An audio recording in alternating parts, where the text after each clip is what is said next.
Ito ang condominium kung saan natagpuan ang pugot na ulo ng isang Haponesa. Sino ang pugot na ulo at sino ang kriminal na gumawa nito? Ito ang kwento ni Saki Kondo, isang batang babae na ipinanganak sa Himeji City, Hyogo Prefecture. Isang masayahin at masipag na saleswoman sa isang kumpanya sa Mita City. Noong Pebrero 15, 2018, pagkatapos ng isang regular na araw ng trabaho, nagpaalam siya sa kanyang mga kasamahan at dumiretso sa Osaka. Pagdating doon, kasama niyang naglakad ang isang lalaki na tila masaya silang nag-uusap habang papunta sa isang hindi kilalang destinasyon. Ilang araw matapos ang pangyayaring iyon, natanggap ng mga pulis ng Hyogo Prefecture ang ulat mula sa ina ni Saki na nawawala ang kanyang anak sa loob ng 2 araw. Dahil kilala si Saki sa kanyang dedikasyon sa trabaho, nagulat ang kanyang mga kasamahan nang hindi siya dumating sa opisina at hindi rin makontak. Nag-alala ang kanyang ina na karaniwang nakikipag-usap sa kanya araw-araw, kaya agad na nag-report sa pulisya. Mabilis na nagsagawa ng investigasyon ang mga awtoridad. Ayon sa kanilang pagsusuri, isang mahalagang impormasyon ang natuklasan nila mula sa isa sa mga kaibigan ni Saki. Sinabi raw ni Saki noong araw na nawala siya na may date siya kasama ang isang Amerikano na nakilala niya online, si Jay. Agad na binigyang pansin ng mga pulis ang impormasyong ito at sinuri ang mga CCTV footage sa paligid ng Osaka. Nakita sa footage na si Saki ay may kasamang isang lalaki na mukhang si Jay. Noong gabi ng Pebrero 15, nakita si Saki na pumunta sa isang B&B malapit sa Morinomiya Station sa Osaka. Sa mga sumunod na araw, makikitang lumalabas-pasok ang lalaking kasama niya sa B&B, pero si Saki ay hindi na muling nakita. Ang lalaking ito na may taas at payat na pangangatawan ay laging nakasuot ng itim na damit at mukhang maingat na tinatago ang kanyang mukha sa likod ng baseball cap, face mask at sunglasses. Ang B&B na tinutuluyan nila ay isang tinatawag na Black B&B kung saan hindi kinakailangan ng ID para mag-check-in, dahilan para maging patok ito sa ilang grupo ng tao. Nang magsimulang mag-imbestiga ang mga pulis, nalaman nilang si Jay ay isang 27 anyos na Amerikanong turista na may pangalan na Yevgeny Vasilyevich Berektar at lumabas na marami na siyang beses na nagpunta sa Japan upang magbakasyon.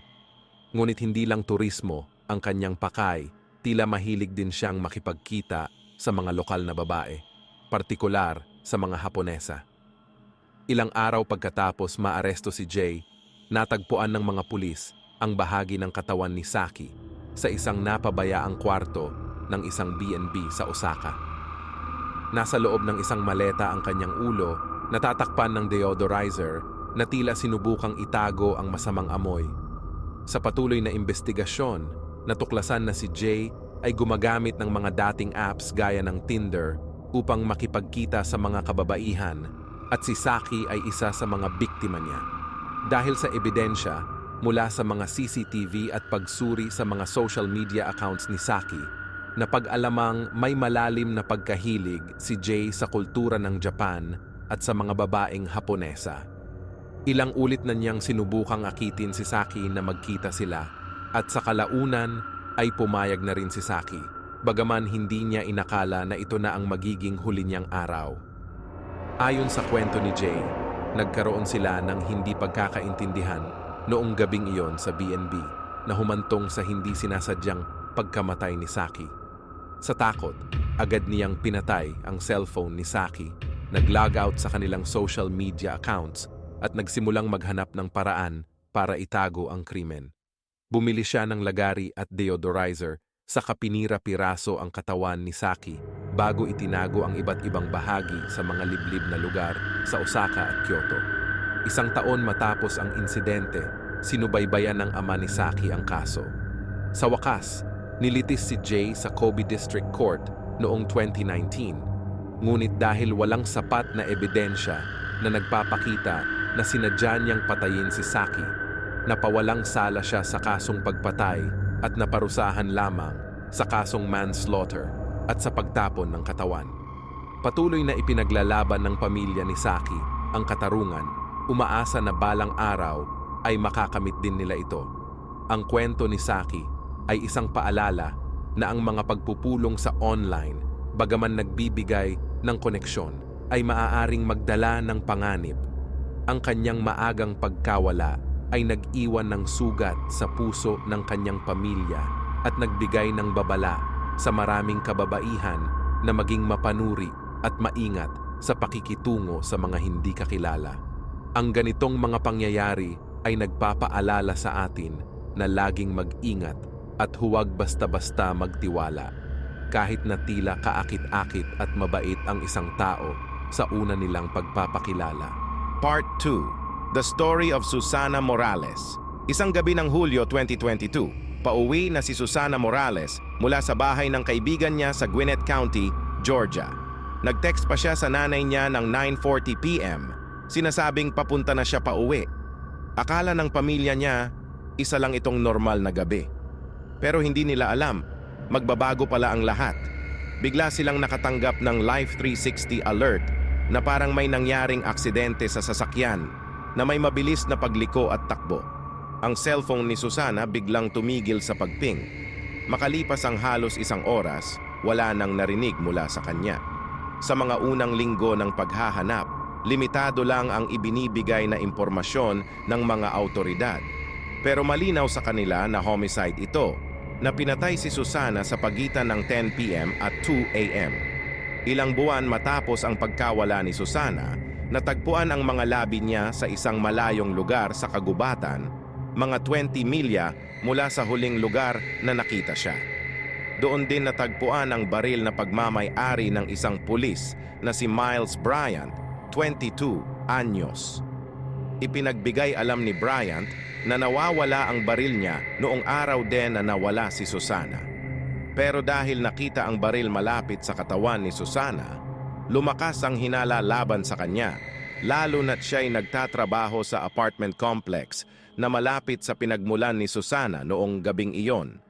Pagdating ng trial noong 2024, inamin ni Bryant na kasama niya si Susana sa sasakyan noong gabi ng pagkamatay nito. Umamin din siyang nagsinungaling tungkol sa nawawala niyang baril. Sinubukan pang ipagtanggol ng abogado niya na maaaring overdose ang ikinamatay ni Susana pero hindi kinagat ito ng jury. Napatunayang guilty si Bryant sa malice murder, felony murder, kidnapping at false report of a crime. Hinatulan siya ng habambuhay na pagkakakulong ng walang parole. Part 3. Janiclear Kahilig Story. Noong Pebrero 13, 2024, isang nakapangingilabot na tagpo ang bumungad sa mga motorista sa Quarry Road, Binangonan, Rizal. Isang bangkay ng babae, si Janiclear Kahilig, 31 anyos, ang natagpuan sa madamong gilid ng kalsada. Sa unang tingin, tila wala namang dugo sa paligid, ngunit may sugat sa kanyang kaliwang ulo at mga pasa sa dibdib. Ang investigasyon ng mga autoridad ay nagsimula kaagad at ang mga unang hakbang ay ang pagtukoy sa pagkakakilanlan ng biktima. Si Janiclear ay positibong nakilala ng kanyang mga kapatid at ang kanyang live-in partner na si Roseliera Alanon, Jr. Ayon kay Roseliera, umalis si Janiclear noong gabi ng Pebrero 12 na nagpaalam na dadalo sa isang party ngunit hindi na siya nakauwi. Sinubukan umano siyang hanapin ni Roseliera ngunit walang nangyari. Isang kapatid ni Janiclear ang nagsabi na nakita niya si Johnny bago ito magluto ng hapunan sa kanilang bahay. Nagpatuloy ang araw ng Pebrero 12 na walang pangyayari, ngunit kinabukasan, si Roseliera ang nagbalita na natagpuan na si Janiclear walang buhay. Sa kanilang mga testimonya sa Binangonan Municipal Police Station, sinabi ni Roseliera na handa siyang managot ang sinumang responsable sa pagkamatay ng kanyang kinakasama. Ngunit sa pag-usad ng investigasyon, napansin ng mga autoridad na may mga hindi pagkakatugma sa kwento ni Roseliera at ng mga kapatid ni Janiclear. Na hindi pagkakatugma doon sa salaysay niya at doon sa salaysay nung kapatid ni Janiclear na nakita rin siya, na huling nakakita din sa kanya noong time na bago po siya namatay. Yun nga po, based dun sa salaysay po ng suspect natin, ay yung pinakasama na si Rosel, ay ang nagdala doon ng pagkain na linuto ng biktima natin ay yung kapatid niya sa salaysay. Pero ang sabi po nung mismong kapatid niya ay mismong yung si suspect natin na si Rosel ang nagdala ng pagkain, hindi po yung kapatid. Habang tinutuklas ang mga detalyadong pangyayari, umamin si Roseliera sa kanyang krimen. Umaga ng Pebrero 13, sa harap ng mga kapatid ni Johnny Clear, inamin niya ang pagpatay sa kanyang partner. Sa isang extrajudicial confession, ibinahagi niya ang pangyayari noong Pebrero 12, kung saan binugbog at sinakal niya si Johnny Clear sa gitna ng kanilang pagtatalo. Matinding selos at pagkabago sa ugali ni Johnny ang ugat ng krimen ayon kay Roseliera. Matapos mapatay si Gianni, binalot ni Roseliera ang katawan nito, inilagay sa kotse at itinapon sa Quarry Road kung saan ito natagpuan. Sa CCTV footage, nakita ang dilaw na kotse na ginagamit ni Roseliera na siyang naging mahalagang ebidensya laban sa kanya. Sa crime scene, natagpuan ng mga forensic team ang mga bakas ng dugo na nakumpirma sa pamamagitan ng paggamit ng UV light at luminal solution. Sa mga ebidensyang ito, nakumpirma ang krimen na isinagawa sa kanilang tahanan bago itinapon ang katawan sa kalye. Sa kabila ng mga pagsisikap na pagtakpan ng krimen, hindi nagtagumpay si Roseliera. Nagsagawa ng masusing investigasyon ang mga tauhan ng Scene of the Crime Operatives, SOCO, upang mapangalagaan ang bawat ebidensya at matiyak ang integridad nito. Bawat patak ng dugo, bawat ebidensyang makikita ay naging saksi sa katotohanang pilit itinatago.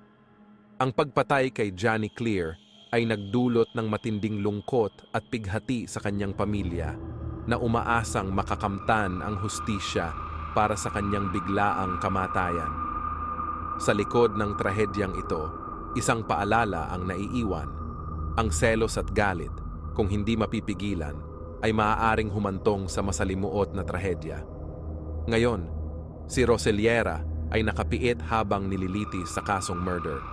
Hindi na siya nagbigay ng pahayag pa sa mga investigador. Sa kabila ng kanyang pagsisisi, ang ginawa niyang krimen ay hindi na mababawi. Sa bawat pagpatak ng luha ng mga naiwan, nanatili ang isang masakit na paalala ng pagmamahal na winasak ng galit at selos. Sa bawat kaso ng karahasan, ang bawat ebidensya ay nagiging boses ng mga biktimang walang kakayahang magsalita. Mula sa pagsisiyasat at paggamit ng siyensya, lumilitaw ang katotohanan at ang hustisya ay nagkakaroon ng mukha.